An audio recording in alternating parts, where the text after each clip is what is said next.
John chapter 8 this morning, where we're going to pick up a discussion that we began yesterday. We're going to be looking really beginning in verse 31 through the end of the chapter. As Jesus continues interacting with the Jews on this occasion, he speaks to the Jews that had come to believe in him to some degree. And he makes this startling statement in verses 31 and 32. He says, "If you continue in my word, then you are truly disciples of mine, and you will know the truth, and the truth will make you free." Those who heard Jesus' statement seemed to either be confused or take issue with it and said, "When have we ever not been free?" And Jesus then takes and builds upon that, talking about how they've been slaves to sin. And he also begins to talk to them about their relationship with Abraham. And he simply says to them in verse 39, "If you are Abraham's children, do the deeds of Abraham." And he goes on to make the point that whose child you are, who your father is, will be determined by how you act. I mean, if you act like Abraham, if you act like God's child, or in verse 44, if you do the deeds of the devil, that is your father. I want to pick up reading it in verse 54 and just read through the end of the chapter together. It says, "Jesus answered and said, 'If I glorify myself, my glory is nothing. It is my Father who glorifies me, of whom you say he is our God. And you have not come to know him, but I know him. And if I say to you that I do not know him, I will be a liar like you. But I do know him, and I keep his word. Your father Abraham rejoiced to see my day, and he saw it, and he was glad.' So the Jews said to him, 'You are not yet 50 years old. Have you seen Abraham?' Jesus said to them, 'Truly, truly, I say to you, before Abraham was born, I am.' Therefore they picked up stones to throw at him.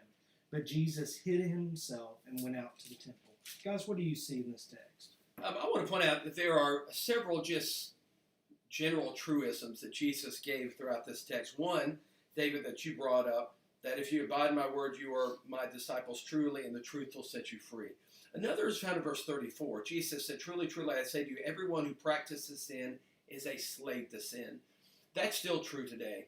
And it's not so much that we sin from time to time, but when we make it a course of life, it is our practice. That is our daily walk. We are a slave to sin.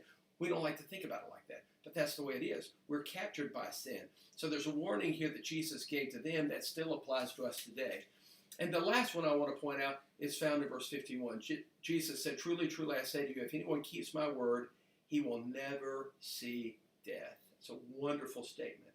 What type of death? Well, Jesus died, and Jesus makes it clear, I'm keeping the Father's word. So he's not talking about physical death. There's a spiritual death that Jesus is addressing here. And that's a wonderful truth as well. If we are faithful to God and we're following him, though we may physically die, we will never see spiritual death. We need to rejoice in that. Amen. And then in verse 58, Jesus says something really shocking to the Jews. He says, "Truly, truly, I say to you, before Abraham was, I am." I think Jesus here is making a definitive statement about who he is, that he is God, because he's referring back into the Old Testament when God speaks to Moses out of the burning bush, and it says, "When the people ask who sent you, tell them I am sent you." Jesus is saying, "I am God." And notice their response in verse 59, they pick up stones to throw at him. I think Jesus is the most polarizing figure in all of human history because his claims about his deity elicit one of two responses. Either you're going to believe him and you're going to act on that, or you're going to act like these people and hate him for what he says. The question comes to us when we hear Jesus' claims about his deity, what is our response going to be? Amen.